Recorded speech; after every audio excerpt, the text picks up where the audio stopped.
I'm Elizabeth Gray. I have my master's in education from UNR. This is my 28th year of teaching in Nevada. The last 7 years, I've served as a reading specialist at a K-6 elementary school in our local area. I speak from my teaching experiences as well as my firm conviction that dyslexia is by far the most common reason for a student to struggle with reading and spelling. I've made a concerted effort to educate myself about dyslexia through reading and seminars, and then pass on my knowledge to my staff, most of whom were unaware of dyslexia. When I share the characteristics of dyslexia with teachers, they invariably begin to visualize the faces of the average to bright students in their classes who unexpectedly struggle with written language, as well as faces of former students they felt they had not reached. Teachers are very receptive, even relieved to learn about dyslexia. It actually fills in some of the missing pieces for them. The early mandated screening for all students that is written in the bill is paramount, requiring further diagnostic assessments on our struggling kinder and first grade students will identify those who need early and appropriate intervention, systematic, multisensory, and explicit instruction based on Orton-Gillingham methods that have been around since the 1930s. Proper instruction takes time and is most effective one-on-one or in very small groups of 2 or 3 students. This will take a reallocation of resources at the district level, but it should not require more licensed personnel.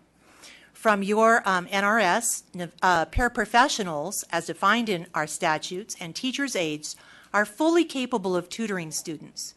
The Orton-Gillingham program my school purchased with grant funds from the state about 10 years ago is very scripted and comes with comprehensive training videos at every level. So no additional training is actually necessary for me to put this into place at my school. What I lack is manpower. If I had an aide for every 30 dyslexic students, I could assure that each would receive appropriate small group or one-on-one tutoring as needed and then supervise the operation. I have been cautioned by my district not to use the term dyslexia with parents. But if a parent has questions or concerns about whether or not his child might be dyslexic, don't we have an ethical obligation to be honest and forthright? This bill requires parental notification, which will give me the freedom to discuss dyslexia openly. For me, this is paramount. Parents are relieved to hear the truth when we actually do have a conversation. I can convince them that their child is not lazy or dumb, and there is a way to teach them. And it's an answer for the student as well. Even a young child knows that no matter how hard he works, he is not keeping up with his peers. Often students are embarrassed or feel stupid or shame. Naming it gives everyone hope. I have been swimming against a very strong current. Many administrators turn a blind eye, believing or pretending dyslexia doesn't exist.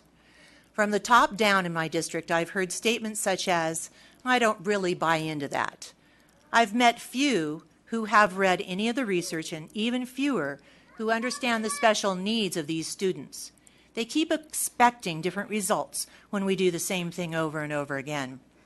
We would never refuse accommodations for a child in a wheelchair or discount visual or hearing impairments, yet our dyslexic students lack identification, proper intervention, and the accommodations they need because their disability is hidden. The new language in the bill requires all educators to be informed and will hold us accountable to existing state statutes and federal law. Assembly Bill number 341 is comprehensive, well-written, and long overdue. It addresses the critical needs surrounding dyslexia, and I urge you to pass the bill out of committee and to the floor of the Assembly for a vote. Thank you.